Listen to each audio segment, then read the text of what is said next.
Hi everyone! Welcome to my cooking channel Japanese Food at Home. I'm Chef Reina from Japan.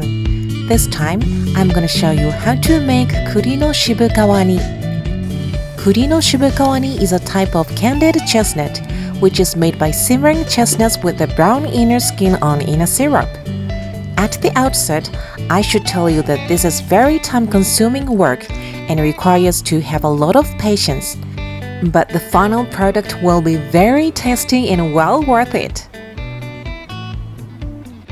Okay then, let's check the ingredient list, which is very simple. You need chestnuts, water, baking soda, brown sugar, and dark rum. I recommend you use freshly picked chestnuts if possible because they lose moisture and get harder over time. As for the sugar, you can use white one as well, but I think less refined brown sugar is better suited for this food due to its depth of flavor, and the syrup will be a more beautiful dark brown. Dark rum is optional, so you can remove it if you wish. On this list, no quantities are given. This is because each item's quantity should be decided in proportion to the weight of the chestnuts you actually have on hand, so I will explain how many ingredients you need at each step. So now, let's start by shelling the chestnuts. The outer shell is very hard, so you need to soften it before peeling it off. First, using a paring knife, peel a small part of the shell from the bottom toward the tip. As the shell is so hard, be careful not to accidentally injure your hand. And please note that you don't want to peel the inner woody skin along with the shell. We're gonna boil the chestnuts for a long time later in the process, and if the pale yellow kernel is exposed, the chestnuts will break apart from there during the boiling process. So keeping the kernel fully covered with the woody skin is the most important key throughout all the steps. Once you partially peel the shells off, put the chestnuts in a pressure cooker pot, which will make the shells soft enough to handle. The shells will be softer even without peeling at this point. However, this process will enable water to penetrate under the shells, and they will be much easier to remove. The more common method is to make an incision at the tip instead of peeling off at the bottom, because the shell around the tip is softer than around the bottom. But that means it's more likely to damage the inner skin as well if you are not used to it. On the other hand, the shell around the bottom is thicker and you would hardly reveal the kernel, so I think my method works better to keep the chestnuts in perfect condition. For your information, if you find a tiny hole on the shell, you should remove the chestnuts as there may be a bug inside. When you're finished, pour in enough water to cover the chestnuts. Tighten the lid and turn on the heat.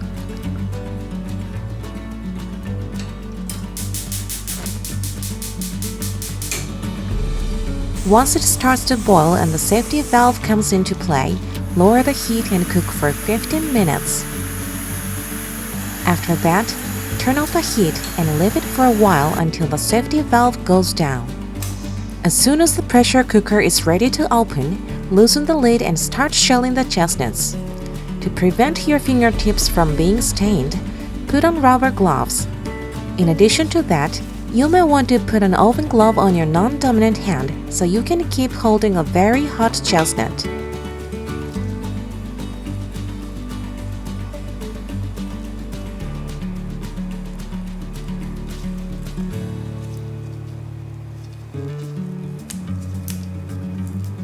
As you can see, the shell can be peeled off without using a knife and only with your hands.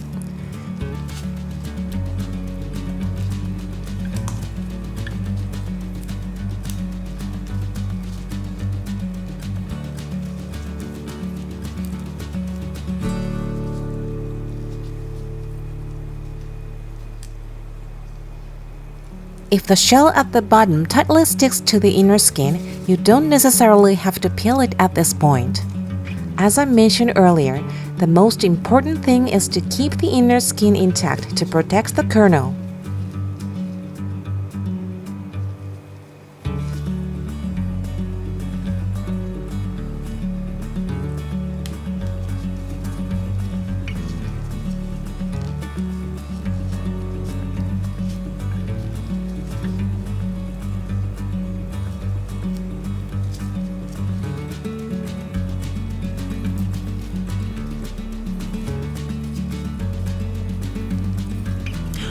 If the kernel is revealed like this, the chestnut will almost certainly fall apart when simmered. Still, it will taste good though.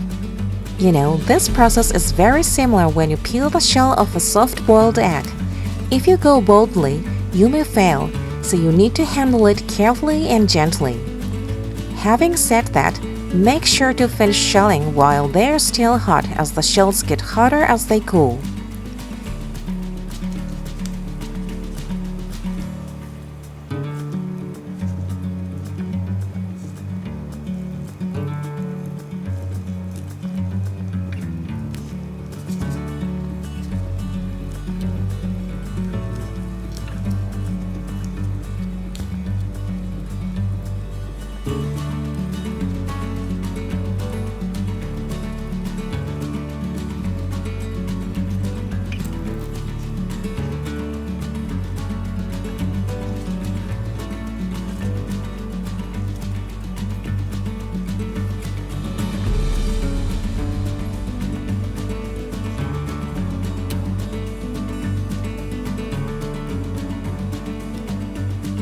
Alright, they're done.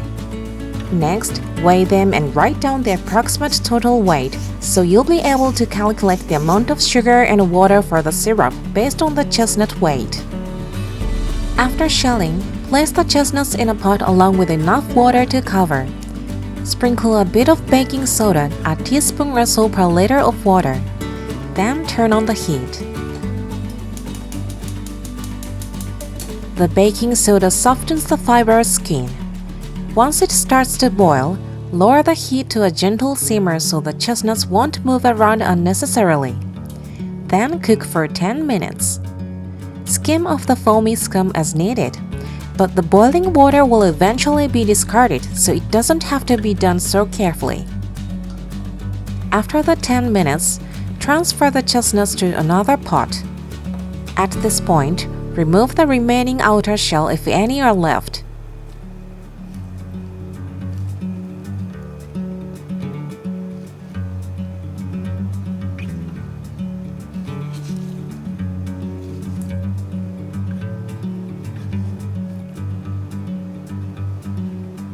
As you can see, this chestnut with damaged skin is partially starting to break, so this is why you should be careful not to reveal the kernel. Next, pour in water to cover, sprinkle some baking soda, and cook for another 10 minutes, just like you did before.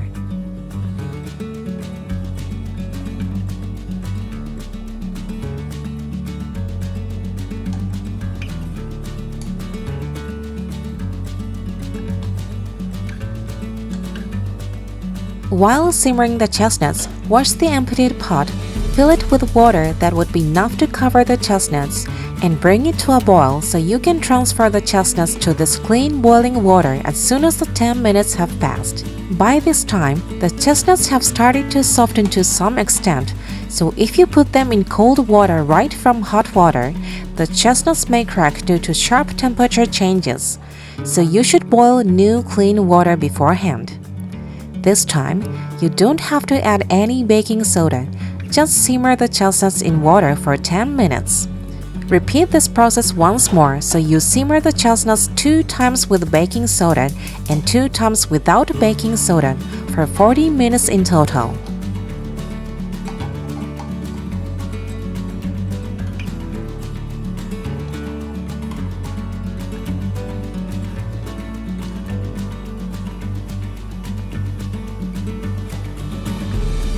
If the boiling water is not blackish but light reddish brown and doesn't taste harsh or bitter, the chestnuts are ready to move on to the next step.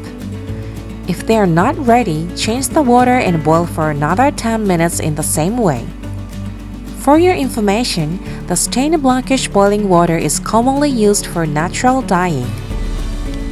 Okay then, transfer the chestnuts to another pot of hot water and clean their surface one by one.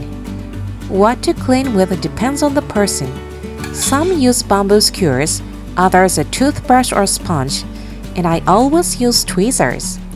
Using this straight size, rub the surface to peel off the woody vein-like stuff.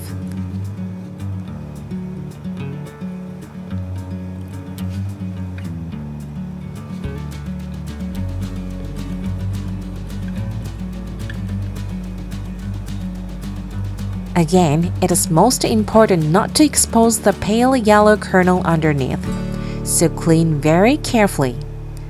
If you cannot remove the woody vein-like stuff by any means, there is no need to insist on removing it.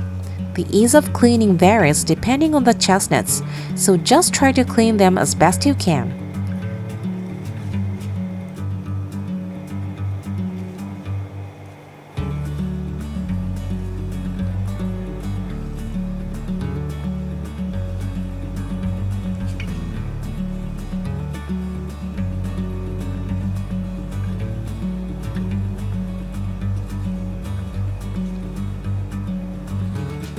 Soak the finished chestnuts in room temp water in order not to let them crack due to surface drying. Next, measure 80% water and 20% brown sugar from the weight of the chestnuts. Put the water and sugar in a pot and turn on the heat.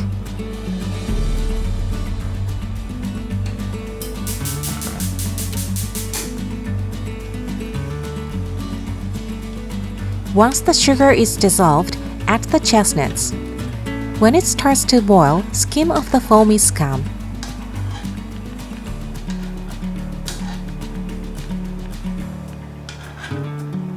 Then put the lid on and cook for 15 minutes over low heat. After that, leave it to cool. When the chestnuts reach room temperature, take them out and add another 20% sugar to the pot. Turn on the heat, dissolve the sugar, then gently bring the chestnuts back into the pot and cook for another 15 minutes. Repeat this process once more so you add a total of 60% sugar and simmer the chestnuts for a total of 45 minutes with some time to cool in between.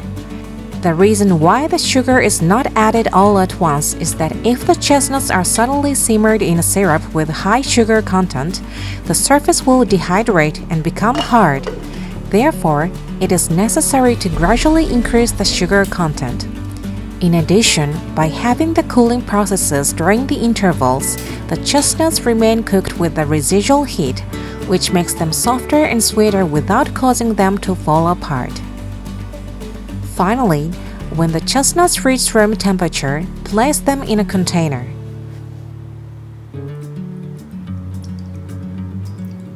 Strain the syrup and pour it over. I like to add a few tablespoons of dark rum here. You can store them in the fridge for up to 1 week. Here is a tip to serve the chestnuts even more deliciously. Put the leftover syrup in a saucepan over low heat and reduce it until halved. Then add a dash of dark rum if you want to. The syrup will be thicker when chilled in the fridge, and it's gonna be a perfect sauce for the chestnuts. Alright, this is how to make Japanese candied chestnuts, aka Kuri-no-Shibukawani. Drizzle the thickened syrup over the chestnuts, then they will shine so lustrously. Since fresh chestnuts are only available for a short period, I hope you will try this recipe right away. Thank you for taking the time to watch. Have a great day with delicious food. See you next time!